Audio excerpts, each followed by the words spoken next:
What is happening, people? Welcome to another episode of One Life's Many Dreams podcast. Today's guest is Manouk. Manouk is an online fitness coach and nutritionist, helping women feel empowered, look good without restrictions. So, let's get into it.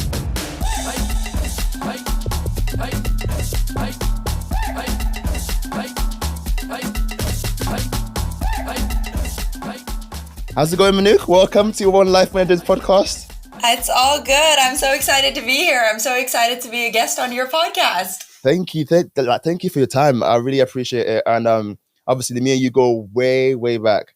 Yes. Back to uni days. Yeah. It's funny, right? And now we're here recording a podcast together. It feels so strange because I feel like we're both like adult now. Like back when we were at uni, we were like children. Now we're like weird, right? When you think back at that time. And especially like I just remember because we got in touch right before uni, and remember the anticipation of going to university and you don't know who you're going to meet. And then now, what is it? How long? I don't even know. Like it feels like a decade ago. I think it might be. It is. Oh my God, it is. Yeah. Like in my head, I still feel like the young person that I was back then. But crazy, right? It doesn't feel like 10 years. It's more than 10 years ago. I'm in my 30s now. I know. It's so scary. Right, before we get into the nitty gritty, I love to do a little icebreaker game. So I'm actually going to surprise you because I sent you a different icebreaker for the show for the show. But I'm actually going to throw a little curveball. So, what's the curveball? I'm going to give you 3 statements. Yes, 2 of them are correct. You're gonna have to guess which one is wrong out of those 3 statements. From you? No. Yes. So you're gonna guess which one is right out of those 3 statements. Okay. And then you're gonna give me 3 statements as well. 2 will be true, and one will be a lie. Okay. Am I making sense? Yes, I think you're making sense. I think I am making sense. And then so I'm gonna kick it off. So I used to be a 100 meters sprint champion when I was 14 years old. My favorite food is pounded yam. Okay. I used to play rugby back at uni. So one of them is a lie, or one of them is a lie? Now I'm confused. No, you're confused.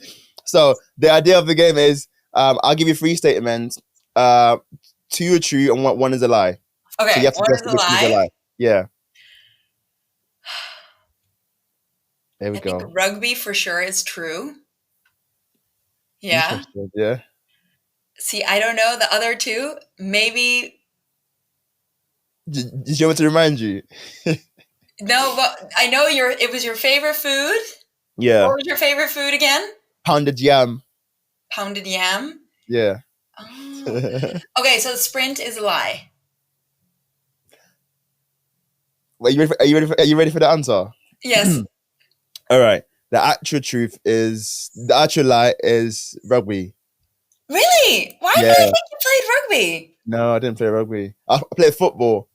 Oh, there you go. That's mean. Because like football in American English is like American similar football to rugby. Ah. You guys say soccer? Yes, it's soccer. But they also say American football. I think the football thing is, they mix it up. Like Americans are crazy. There a little bit. You tricked me there. Yeah. Gotcha. So your turn. Oh God. Okay. Now I need to think. 2 truths, 1 lie. Yeah. Okay. There we go. I once shoplifted from a supermarket in the Netherlands. You said that looking away, so it's making me doubt you. You're like, oh God, I need to think. Because some stuff, because that's why I can't just like randomly. Oh, I used to be a competitive swimmer, Oh, that's a tricky one. And Oh.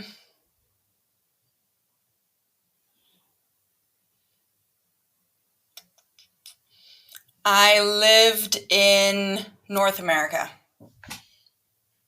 Oh, North America is very specific. I wonder why you were very, very specific.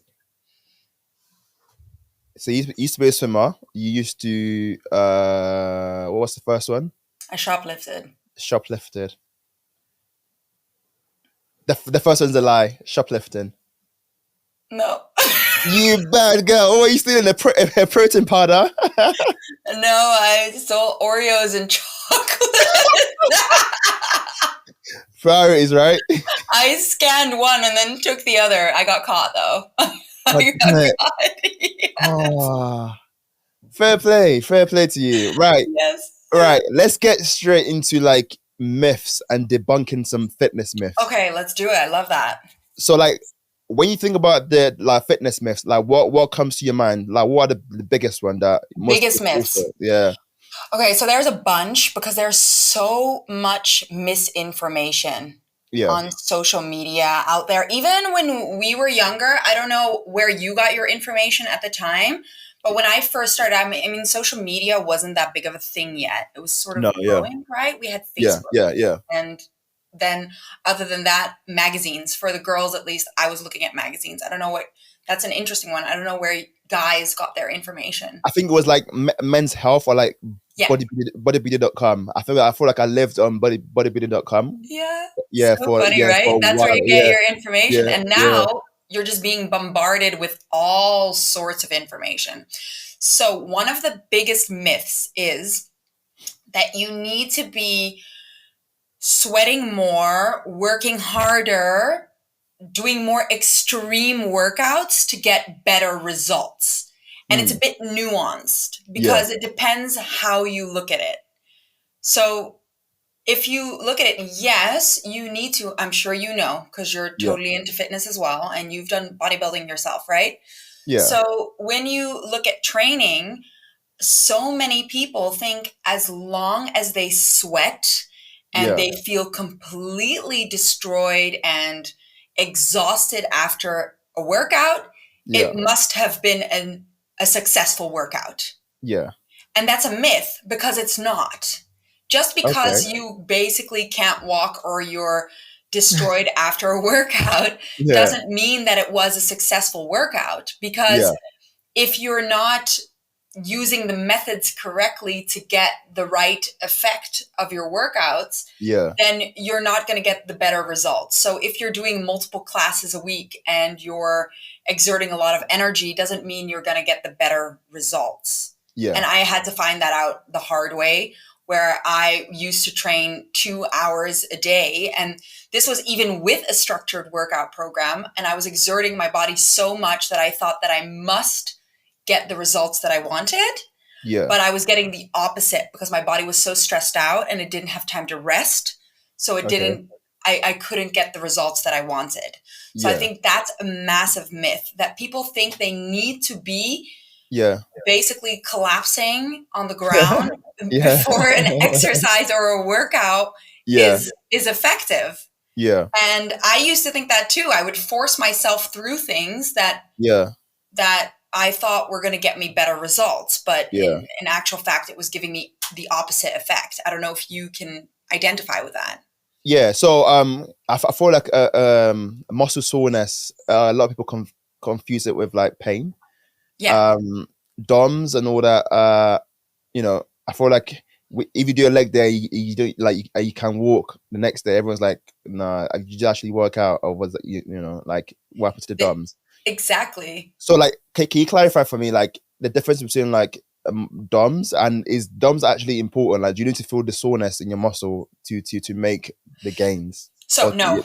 So that's another big myth. So there's like a couple of myths, and it's difficult if you're getting all this confusing information. And if we for so long believe that if we're sore after a workout, it's like, it must have been effective. Like, you know, when someone comes up to you like, oh my God, man, I am so sore from yesterday's workout. It was such a good workout. So we like connect the two.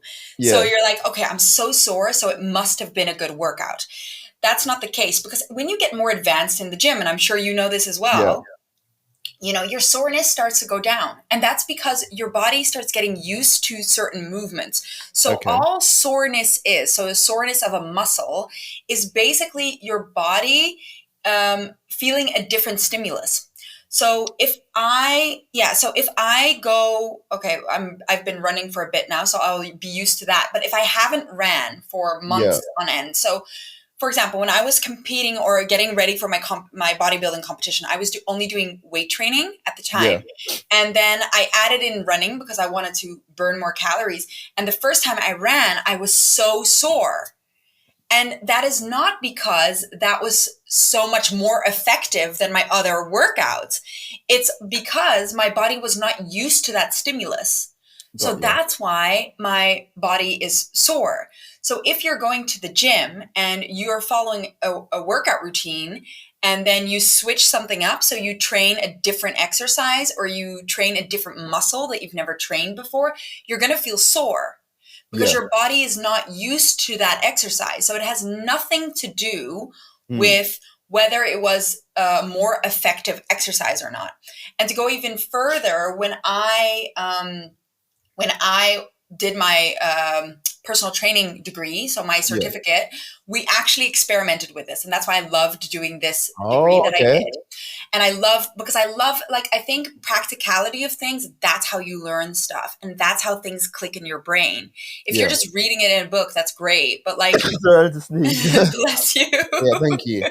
Go on, So that's how you learn things. So I love that about that. So what we actually did, we all went into a room, and first of all, they premised it. They were like, again, 2 seconds, sorry. Oh, annoying. Go on. They always come in twos or threes. Yeah. So we experimented with this. So they premised it. They were like, and I'm sure you've experienced that too, that with clients would come to me and they'd be like, I'm so sore, I don't think I can do the workout today. And I'm like, yeah. That's not going to fly with me unless you're basically like, the gym, let's do this. 100 reps.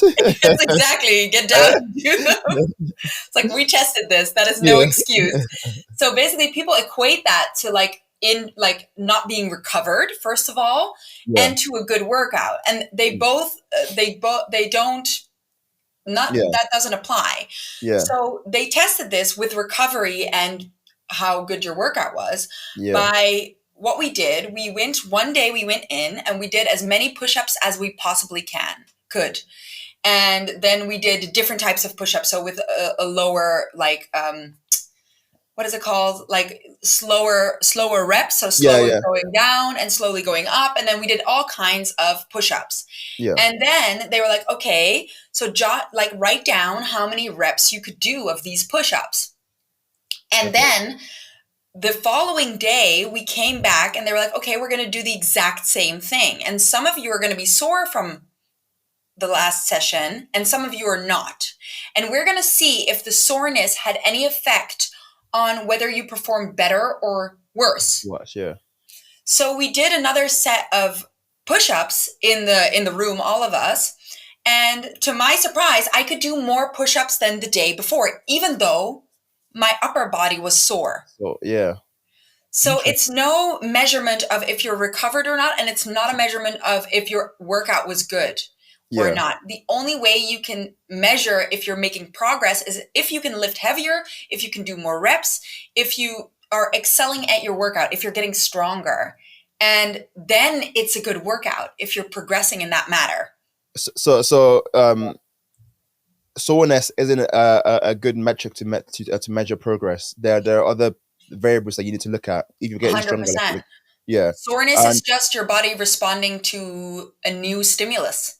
It's just your body, if you haven't trained abs in months, which I, for example, hadn't, and then I decide to do sit-ups, then suddenly I'm going to feel extremely sore the next day. And that's not because now my workout was more effective, but it's because I did something that my body wasn't used to.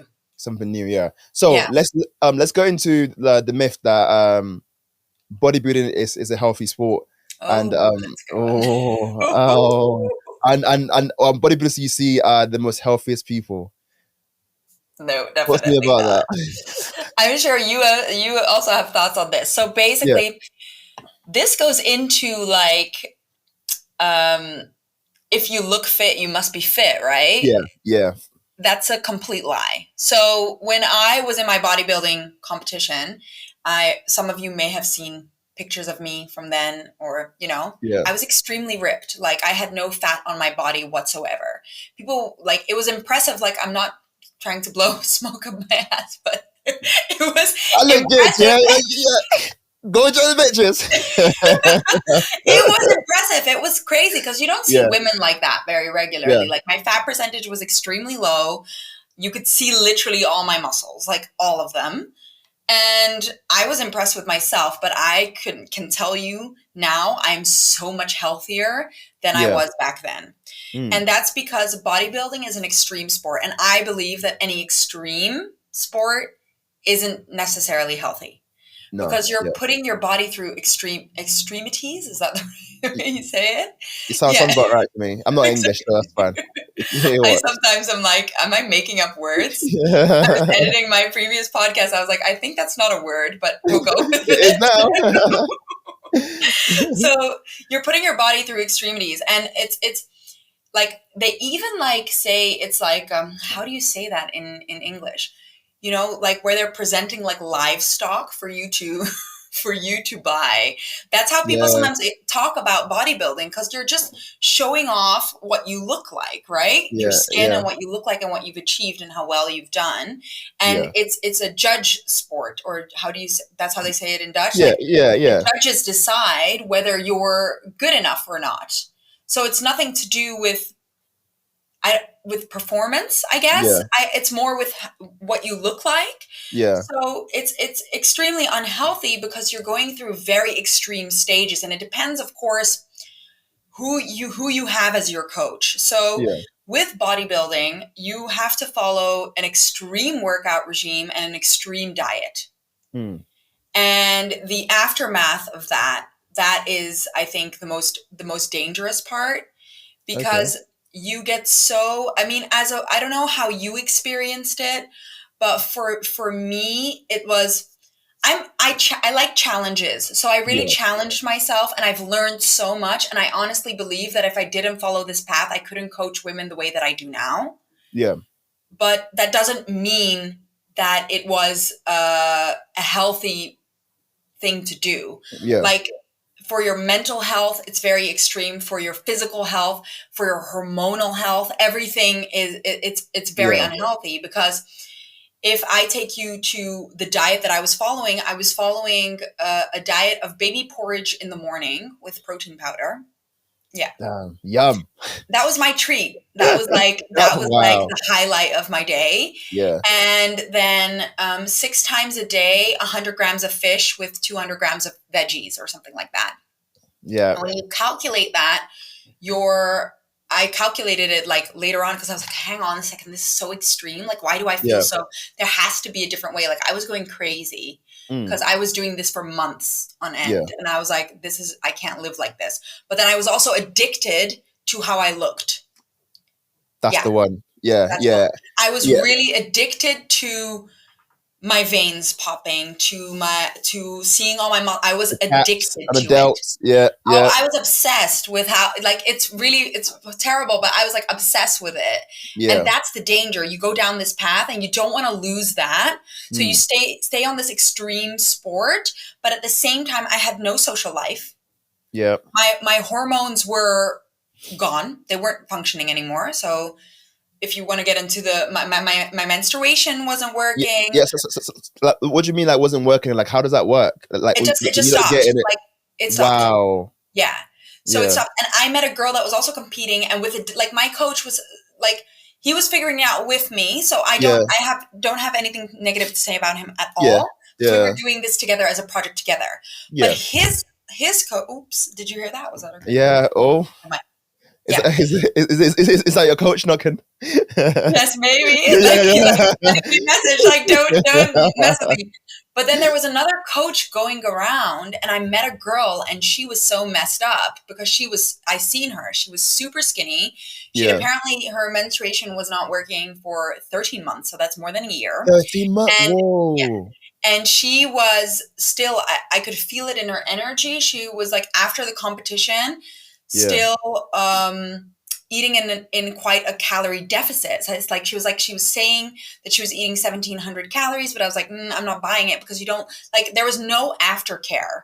So let me take you back. For me, for example, if we want to get into real details, like my cycle was gone, so that was not functioning anymore. And on top of that, they even have it like on these bodybuilding or on these fitness websites where they sell like supplements for like libido, right? Like that's a sign that something is off. If that's not functioning, it's off.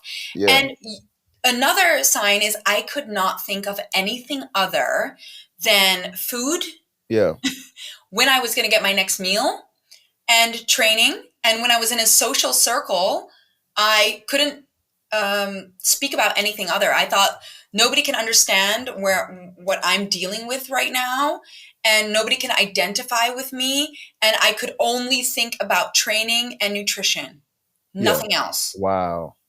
So I remember being at a barbecue and people were having conversations, and I felt like zoned out because I couldn't. You weren't there. I was so obsessed. I was so obsessed with hitting my goal. So first of all, when it's an obsession, it's not necessarily healthy. When your hormones aren't functioning, it's not necessarily healthy. If your mental health, because you're so like focused on what you look like, and that's your only worth at that moment. That you're terrified of eating anything outside. Like I was terrified of eating anything outside of my diet. And even when we went on holiday with the family, the only thing that I could think of was, okay, what food do they have there? And can I get my workouts in? Yeah. Wow. And I had fat burners with me. Like I would do anything to stick to the physique that I had. And the problem with that is after the competition, you fall into sort of like a black hole. Yeah. Because you've done it now. And then you're physically, mentally exhausted. Yeah. And you're like, okay, do I want to do a competition straight away? No. Okay, so what do I do? Like that was my life mission for more than a year. So what now?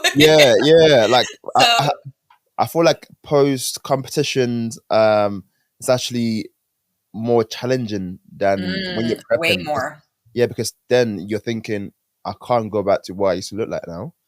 No. You're so terrified about doing anything or making a change or diet or workout. Like reverse dieting and all that. How did you navigate that, and how did you? So that's very interesting because it is the harder part, because then you're still on cloud nine when you're sort of doing the whole thing, because you get a lot of attention.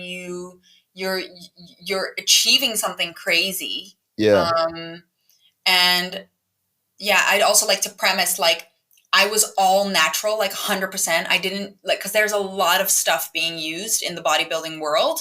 Yeah. And it was offered to me as well. And they almost like tell you need to use it because otherwise you can't reach the next level. And that's where my coach was amazing. He was like, you don't need it. Look at yourself. Like, you don't need any of that. And we're not going to do that. And that's the danger. So you fall into a pit of like anything to maintain and achieve that physique, right? Yeah. So the moment I stepped out of that, I was preparing because I was terrified of after the competition. Yeah. Because I heard all these horror stories of women gaining 10 kilos in a week. And I was like, that is not happening to me. There's no way that's happening to me. Like, I was so scared that I did so much research beforehand that I researched reverse dieting. And I got that already. So I was prepped for that. So the moment the competition ended, I sort of had to come back down to earth because it was right before Christmas as well. Yeah. So I wanted to enjoy that time, but also I was so full so quickly. And I was like kind of lost at, what do I do next? So my next project was the reverse diet. So I was like, okay, now I can latch on to that, right? So it was like my next obsession. How can I maintain this physique, but still eat the foods that I love? So that was my next obsession. So for about 5 months, I still stayed very lean. So I did it very gradually and slowly. And then as a woman and my body type, I put on fat at some point. So I was so used to eating about 1,200 calories, which is very, very, very low. And training to the extreme. So 2 hours a session, 5-6 times a week. I was a bit fatigued after the competition, so I stopped for a little bit and then quite quickly got back into it, did the reverse diet, stayed lean for about 5 months. And then my body started I was at 1,700 calories, which is still a calorie deficit. And my body started gaining weight. So I started gaining fat, and my perception of myself was so messed up that I was still lean. But especially when I look at those pictures, I looked great. I was still lean, muscular, beautiful, great physique. But in my head, I was large and thick and fluffy, and so I started panicking about, so in 6 months after 7 months, I think I gained weight and I started panicking. I was like, okay, I need to do a next competition so I can lean out again. Damn. So that's the cycle you get into, because you're so obsessed. And when you've reached a certain physique, you want to hold on to that because it's like a dream come true, right? That you can look like that. And your value is equated to that. So to navigate your way back to something balanced and healthy is so difficult. And what people don't understand is that your metabolism basically slows down. So because I was in a calorie deficit for over a year, my body was used to eating between 1,200, 1,500, no less. It was 1,200 calories. So anything over that would be a surplus. So I would gain weight quite quickly, and that's why you need to slowly build up. And then so I did the second competition. I really struggled to decrease my weight. And that's because my body was so tired. It was so stressed out. I tried everything that I could. So I was doing, again, 2 hours of cardio, an hour of weight training, extreme stuff. And again, 1,200 calories. And only by the time I reached my competition, I had lost 7 kilos. I didn't make it I didn't win anything. It was all a mess, that competition. I was very hard on myself after that. And that's when I decided, this is no way to live. This is so unhealthy. Am I going to keep chasing this thing and miss out on life and be unhappy? And you realize when you're out of that, competition mode. So the first competition, that's when you realize, when you sort of get your hormones working again and everything starts functioning again, that you thought you were fine and you thought you were yourself, but actually you were so laser focused on one thing, and that was the only thing that mattered in life. It's so true. I feel like when you're competing, nothing else matters. Everywhere, and it's quite a scary thing, because life is still happening around you and you're missing out on so much of life that is happening around you. So let's go into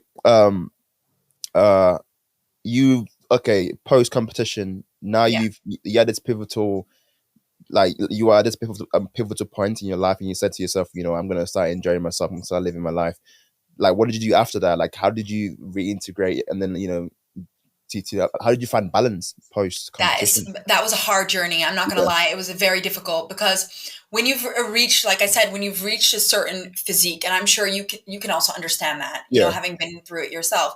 When you reach a certain physique, there's a weird arrogance that you get when you're at that point. I'm just being honest. You get this weird arrogance, look at me, look what I've achieved, right? So, but that goes away the moment your physique goes away. So it's only attached to you looking that way, which is not healthy. So after that competition, I was so exhausted. I think my body was tired. I was so exhausted. I was like, is this really what I want to be doing? Is this really worth it if my body's not responding? and my body wasn't responding because it was fatigued. It wasn't ready. It didn't want to do this anymore. And that's when you start contemplating, like, am I going to keep chasing this? Am I going to keep doing this? Is this healthy? And I realized it wasn't. And it was a bit of a journey, because after that second competition, I reversed a little bit again. And it was just a difficult transition, but I realized I needed to take the gas off of things. So I think it was a year after where I sort of started panicking again. And I was like, okay, how do I lose weight again? So I decided to work with a new trainer, an online trainer, and they're quite good. But with my knowledge interfering and me being like, I know what I'm talking about, like, and you see like what they're giving you, it's like, it's not working. Right, like, I'll pay myself to do this for myself. Yeah. It's like, we need to decrease calories. Like, this is incorrect, right? So there was a phase where I would resort to like trying to do more and trying to really like do anything to burn extra calories, right? And calculate literally everything that I was eating, but I was still getting heavier. And then I worked with this new trainer and I got frustrated because I was not getting where I wanted to be. And my mind was interfering and going like, no, we need to decrease. We need to go lower. I kept thinking we need to go lower. We need to do more. It's not working. So I got frustrated and I stopped with that. The only thing that I got out of that was that, I was like, I need to decrease my training sessions. But then I stopped with them. And the moment I stopped with them, I increased again because I was like, no, this weird, like, bodybuilding mindset was like, no, more. Literally what I said is a big myth, right? More. I need to do more. I need to do more cardio. I need to, like, what can I do to lean out as fast as possible? So it became this obsessive state again. And I was just calculating everything and doing everything. And it was really difficult to find my way out of that because I was frustrated because my body was not doing what I wanted it to do, even though I felt like I was doing everything right. And, I was like, why is this not working? And there was a phase like in COVID times, we all shut down. So we had like some sort of indoor gym. And I remember that's when I first started dating my now boyfriend. And he was like, you were crazy. He had an assault bike and we had a squat rack. And he's like, you were crazy. You're like training extremely hard. Then doing like 45 minutes on the assault bike. And I was like, dude, just chill out. Like, it's not like... It's not a competition. Like, what are you? Because I was like, I need to do more. And it was taking up my life and my time. And then I was like, I was so tired and so frustrated. And then we went on holiday. We managed to, in COVID time, I think it was around COVID times. We went away for 2 weeks and I was so tired. And I was like, oh, I don't want to go to the gym. And I used to obsessively still go to the gym when we were on holidays. And so I think in those 2 weeks that we were away, I went to the gym twice, I think. So that was like a lot less than I was used to. And I kind of let go. Like, of course, I know what I should be eating because after doing so much for so long, you understand what you kind of need to be focusing on and what you shouldn't be focusing on. But I wasn't calculating everything anymore. It was also difficult because we were in South Africa. And in South Africa, funnily enough, they don't put calories on things. They just put the kilojoules. So I was like constantly trying to figure out what was it. How many calories? I give up. So I took the gas off, basically. So I just took a step back. 2 weeks of like barely training twice. So my body just didn't want to. It was so tired after all of it that I put my body through so much. And my mental health. I put so much stress on wanting to be thinner and leaner and everything.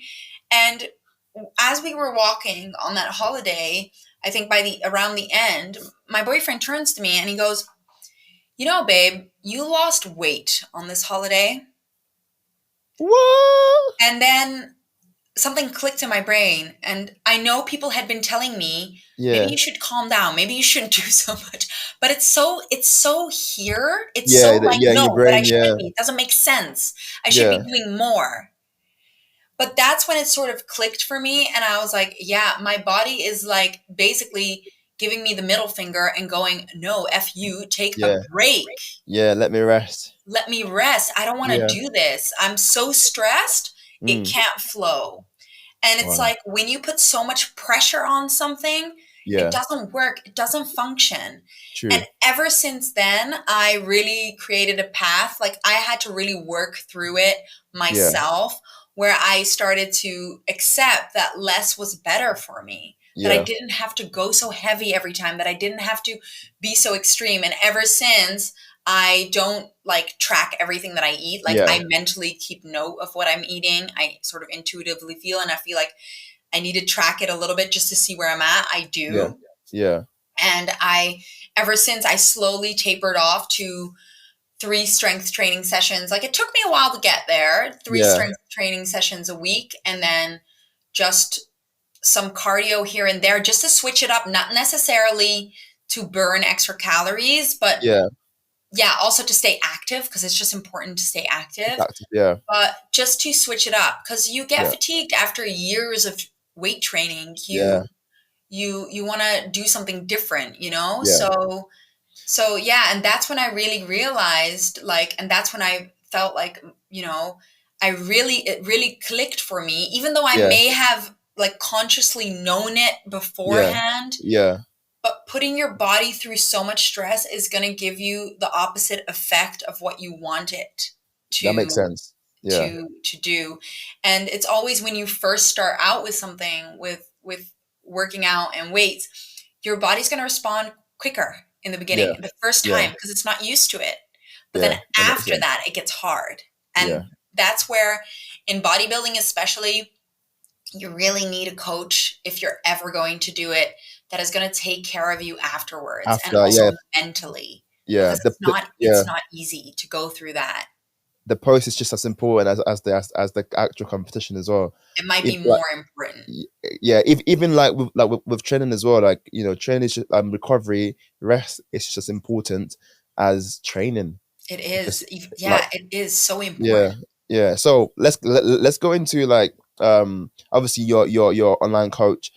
If you were a beginner, you're just starting. Like what would be the first thing you ask them to do? Okay, so it depends. Like I always want to check in, like if they've done anything, like when it comes to if they've any knowledge of weight training whatsoever, even if they followed a class, if they, you know, because form and understanding how to do weight, because I'm pro strength training always. And that is because of the many benefits of it. Because what people fail to understand is, to get a sculpted physique and to get a lean physique, you need muscle.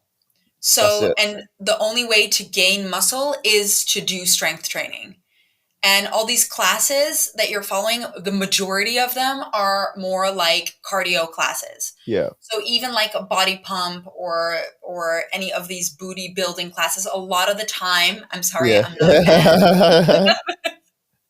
Don't you dare come for the booty classes. We love the booty classes. If you enjoy it, just be careful. You need to know what you're doing. That's the thing. You can really injure yourself in those classes. And to be honest, saying that, I've had a few people come to me and say, I've been in some like gym classes and they've been injured. Because you know, I was like, I see the reason why. Obviously, it's because you're with so many people in one class, and there's one trainer going around, and you have to be lucky that it's a good trainer. Because I'm sorry, it's just the truth. Because they, you know, there's different like requirements for that, and they can't keep an eye on everybody. That's where you're gonna mess your body up. You're gonna hurt yourself. And I remember, because I trained my sister. Like it's always difficult when you've got like your siblings. They've got, especially because I did such an extreme thing. They had like an opinion of how I was doing things. But after I settled in, they would ask me for advice. They do now. And so my sister did a training session with me for the first time a couple of years ago. And she went to a class after having done a couple of training sessions with me. And she was like, oh my God, Manouk, I feel it so differently. I know what I'm doing now. And I'm like, yes. And that's so important. So I think if you're starting out, find a trainer, find a coach, 100%. You need to. Like, if it's online, if it's in person, just find a coach. Like, if it's with me, no, just seriously, just find a coach, because you need to understand how to execute exercises. True. If you're just finding like random videos online, like, you need to make sure that they're qualified people that are telling you what they're doing, because otherwise you are going to hurt yourself. And even before you go into a class, unless it's like a small group training, like, even then I always struggle, because you don't know who your trainer is and if they know what they're doing. Because I see it here and it hurts my soul that I see trainer, like, there's this yoked out guy here, like he's on so much stuff. It's a whole shop. It's a whole pharmacy. Like, seriously, you're just like, oh my God, he can barely walk. Damn, that's wild. And he's training these women and they look great. But they don't look great because he's training them. They're just, genetically blessed. Right? Naturally. But I look at the form of the exercises and I have to hold my breath, because I can't, like, that would be very degrading if I go in there and I go like, sorry, this is very wrong. Like, everything you're doing is incorrect. But like, that's what I mean. Like, even the people that look professional or you think are professional may not be professionals. So that's always, you need to like get clear and get a good feel for who's a good coach and if they can back it up. And because form is the most important. So if you're starting out, I would 100% try and find a coach or something like that. Find a coach or someone online or someone that you trust online. Like, that's very, very important. Trust. And that's always difficult. So just make sure like you get a good vibe from them and get a good idea of what they know.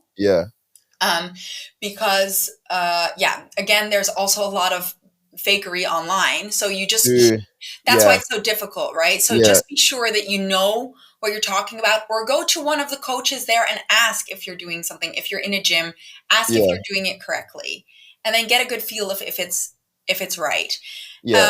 Start with a simple strength training regime, I would say. And depending on how much time you want to go, don't put the bar too high for yourself. So start out with as many sessions as you can physically fit into your lifestyle, right? Into your schedule.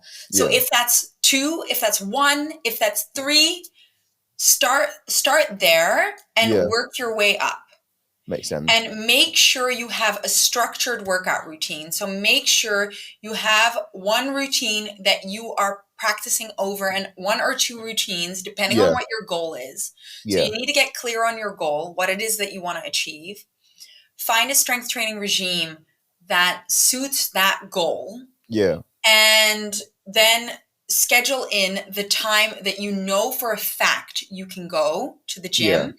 And follow that strength training regime consistently. So just don't change it up every week. Do 1 or 2 workout routines and alternate them. And just keep progressing there. Keep building on those.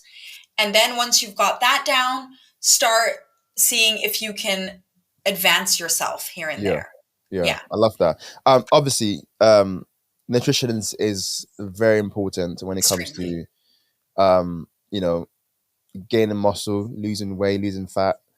Can you talk to us about the significance of nutrition and how 100%. To find balance between training and nutrition? Okay, so that's extremely important, because I always like to say to people, if I train the way that I train for my bodybuilding competition, but I didn't change my nutrition, I wouldn't have looked like that. True. Like, it's really nutrition. Like, they're both extremely important, because you can't do one without the other. You can't achieve the one without the other.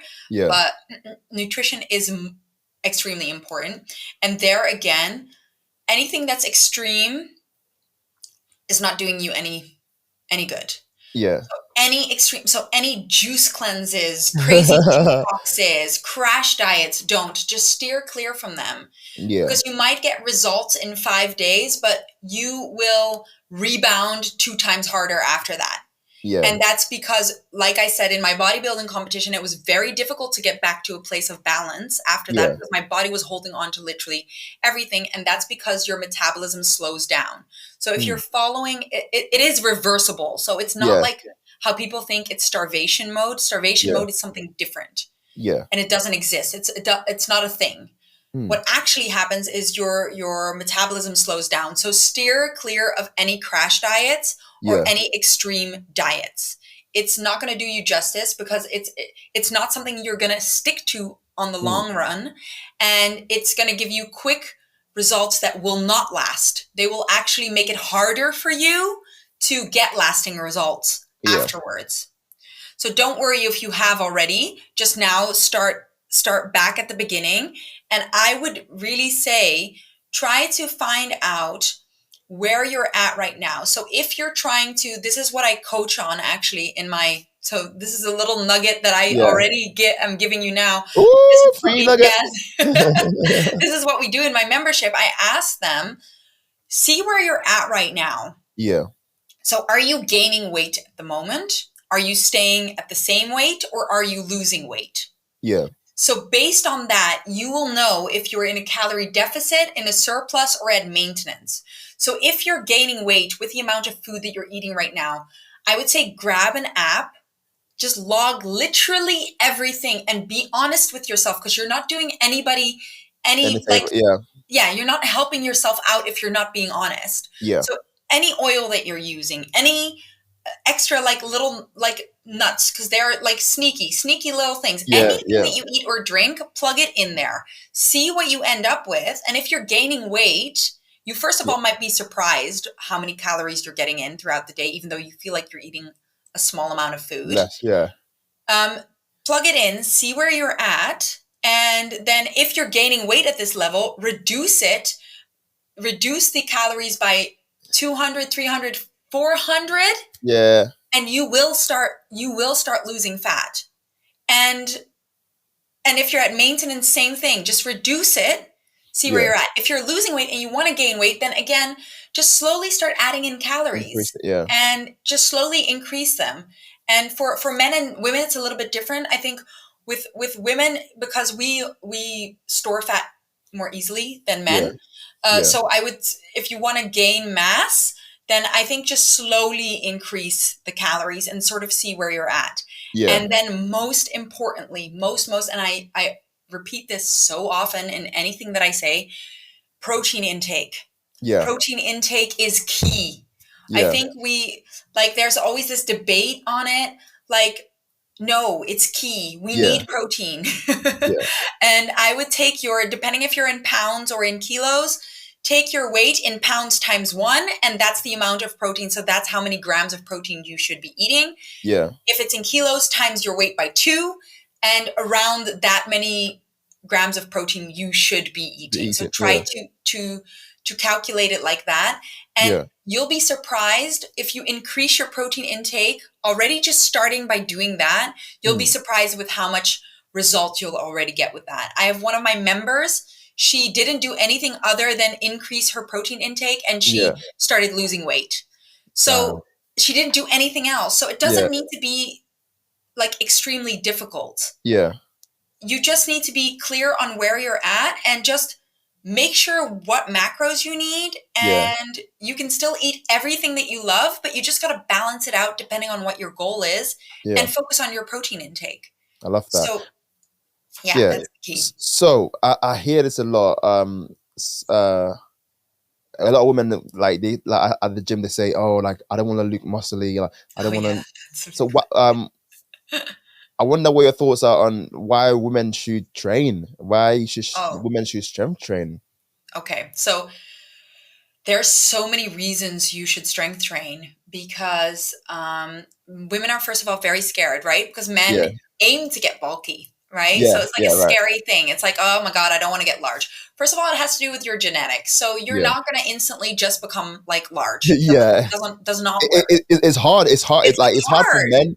Think about for women, it's going to be like, it's even hard harder. Work. It doesn't just happen overnight. And you see these funny memes, right? Where men are like, what the hell are you talking? We are aiming. Like my partner, for example, he was a skinny boy. Yeah. He had to work he had to eat like a maniac. Yeah. And he had to train hard to put on muscle. It didn't just happen overnight. So first of all, remember, it doesn't happen overnight, and you need to eat a shit ton. I don't know if you mind me swearing, but just like shit ton of food for you to get bulky. So there's a couple of factors. It's your genetics, it's how you're eating, and what you're setting out to do. Yeah. So, if you're setting out to become larger and you want to become more muscular, and then you need to make your program to do that, which means you need to eat a lot of food and you need to train extremely heavy. Yeah. I'm not saying, because if I'm eating in a calorie deficit and I'm training extremely heavy, I'm not going to get bulky. No. So you can still train heavy and be lean, because there's this misconception that you got to do more reps, less weight to get lean. It's not true. Talk to me about that. Juicy Lucy. Yeah, no, it's not true, because your muscle will grow if you're pushing your muscles to the max. So even if you're doing 20 reps of the same of like lower weight, your muscle is still going to grow if you're going to failure. So if you're still going to push your muscle to the max, it's still going to grow. So if you're doing heavier weights and you're eating in a calorie deficit, first of all, when you're eating in a calorie deficit, you're not going to be as strong and you're not going to be as energetic, because your body's conserving energy because you're not getting as much in as it would like. So it can't do as much. But if I'm eating 1,200 or 1,500 calories, don't do 1,200, try to stick to 1,500. Just for the example, if I'm eating 1,200 to 1,500 calories and I train extremely heavy hip thrusts and extremely heavy bench press for what I'm capable of at those amount of calories, do you think I'd become large? Hey, do you think no. No, it's not going to work. No. Because there's no building blocks. There's no fuel for me to fill that muscle out. Yeah. So the fear of becoming large is only relevant if you're eating in a calorie surplus. Yeah. Then you're going to get large. Yeah. And also this fear of, you see these women online that are quite, I've got a little secret. They're not doing that naturally.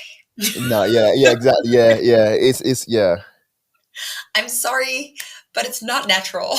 Yeah.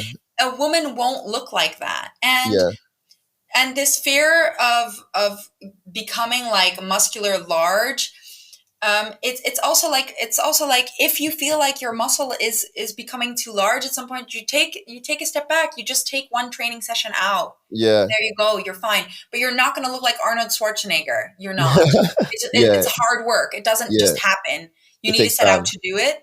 Yeah. And strength training is extremely important for so many factors. Like, people are astonished that yes, you're going to look better, because if you want to have an hourglass figure, you can train that in the gym. You can create that physique in the gym. Yeah. If you're just doing cardio and you're focusing on your diet, you're not going to get that shape.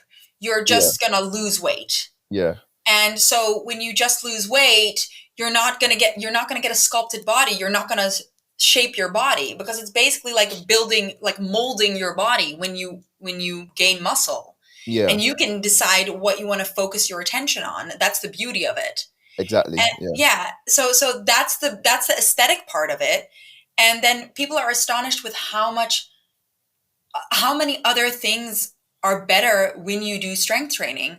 Like I've got members that have little kids, and they were shocked with how much easier they could pick up their kids, where they would like hold them on one arm without, having to do I'm strong. And she's like, oh my God, I just picked her up like it was nothing. And that's beautiful, because then you can enjoy your children more. It makes your life easier. And most importantly, I don't know if I got this right. It's either 30 or 40, but after, I think 40, when you turn 40, your muscle starts naturally deteriorating. So it starts getting weaker. So if you want to stay younger for longer and be able to be more active for a longer period of time and not have sore joints or muscles or pain, then strength train. Yeah. It's a question for you. Sorry. Because on the subject of that sculpting the body. Yeah. Obviously now that there's a massive rise in the use of like Ozempic. Injectables. Is that what they're called? Are you talking about Ozempic, or are you talking about like just like women using like obviously like butt lift and all that stuff? Oh, and you mean that? Yeah. Those like people, like women, like even weight loss injections. Yeah, that's Ozempic. Is that what it's called? Yeah. So like, what are your thoughts on that? On just like So I'm getting more information on that, because I was a little unclear on it. Yeah. It's like so new, and now suddenly it's all the hype, and it's annoying because like Hollywood decides what's hot and what's not. True. So you should decide for yourself what's hot and what's not, first of all, and what you feel best in. Like, how do you feel? When do you feel your best? Yeah. Physically. True. And because there's also this body positivity movement, and I'm all for like loving your body the way it is, but you're also like, I want to give women permission and men permission. If you want to better your body and your life and your health and your physique, you're totally allowed to do it. Yeah. And you shouldn't feel ashamed of wanting to change your body, but it just has to come from an empowered place. So a place of like, I am happy. I know I'm strong. Yeah. But I just want to improve myself, right? It has to come from that spot, not from a spot of I need to be better for someone else. That's it. Yeah. You want to be better for yourself. Yeah. So with this Ozempic thing, of course, like, so that's the weight loss. It's a diabetes medication. They're now using it, to lose weight. So I got some more information because it suppresses your hunger, I think, as well. Okay. But basically, it's it reduces your muscle mass. So it takes away, it breaks down your fat cells and muscle cells. I think something like that. Okay. Don't quote me on it, because I might be a little bit wrong. I'd need to do more research. But it is deteriorating people's muscle, which is dangerous. So people are getting this really like, Ozempic face is basically what they're also calling it. Like everything is just deteriorating. So there's no more strength in their body or anything like that. So going back to the point that I just made, if you want to live a long, healthy life where you're strong and you're young for longer, and you're not living in Hollywood where you can get all those procedures because you've got millions to spend, because they can do whatever they want because they've got all these people that will give them the next best thing. Then I really recommend that you don't use that. I listened to another podcast of a guy that was trying to lose weight quickly. So he decided to do Ozempic because he heard it was all the hype, and he was in LA. And because he wanted to compete in a fight, like, so you need to be a certain weight to fight. And he said it was horrible. He said it was horrible. I couldn't keep any food down. Oh, wow. I was so weak and fatigued. And it has a lot of like, after you get off of that stuff, you gain it back twice as hard again. Oh, it doesn't, so it's not something sustainable, because it breaks down your muscle and your fat cells, and you're going to gain it back like in tenfold afterwards. So it's important to find a routine that works for you, that is sustainable, that you can sustain for a long period of time. 100%. A quick anything extra, a lot of the time. Like, there's never enough research on these things, and like, the best thing to do is just find a healthy workout routine and diet that works for you, where you're not restricted, where you're not doing extreme things, and where you're working towards your goals. And the most important thing is having the knowledge, having the know-how, understanding how it functions.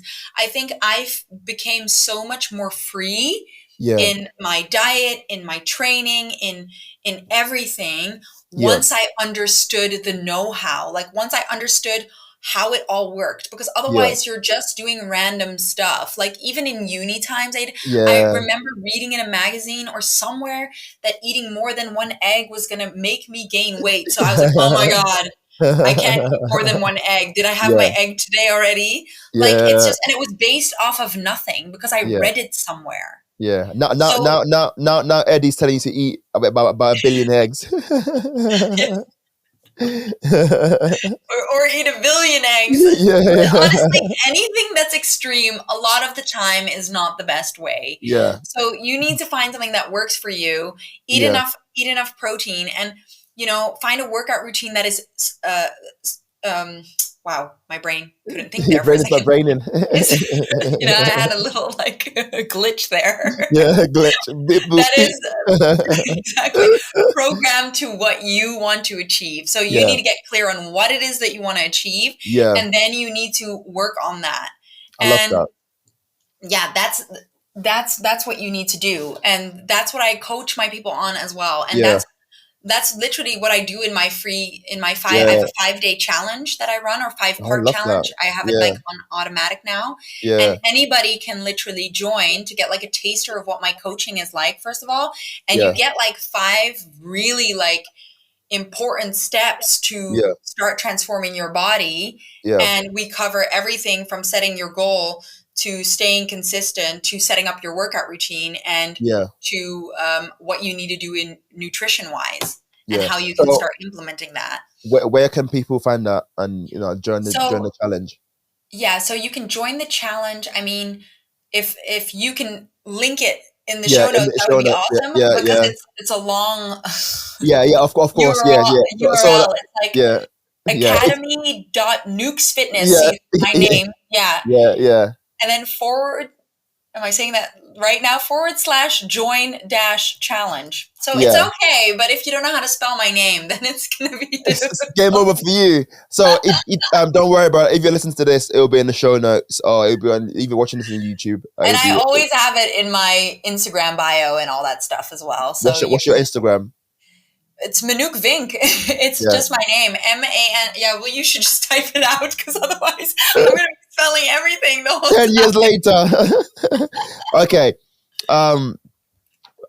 Before we close, I'd love to end on some fun and personal highlights and stuff. Love it. Can you recommend a book that has inspired you or made you think differently? Twilight? No. Harry Potter. Harry Potter. Honestly, I'm going to be so honest. I'm not a big reader. Yeah, same. I'm the same. I'm really people ask me that. Audiobooks or... I like to listen. Yeah, it works better for me. Same. Unless it's fantasy or something. I'll read it. Yeah. But I haven't, I love going for a walk and listening to podcasts and things like that. So... What do you listen to then? So, I mean, I've told you about it. This is for my spiritual folks. Oh, totally, I love this stuff. And I think it's very valuable, and it also goes into self-image and how that has effect on everything. Yeah. So I am now listening to Unfuck Yourself podcast. I love that. She's amazing. She's amazing. And then elevated consciousness, but that if you're not into the woo or the delulu, then maybe it's not for you. Okay. How about your top pick me up songs? Okay, so I don't know if there's a top pick me up song, but I am such a 2000s girl. I love my 2000s playlists. So I'll always be listening to Black Eyed Peas. Yeah. Britney Spears. Yeah. What song? Justin Timberlake. I'm such a millennial. Yeah. Oh my God. Typical. if you had to pick like songs that stands out to you, like what would it be?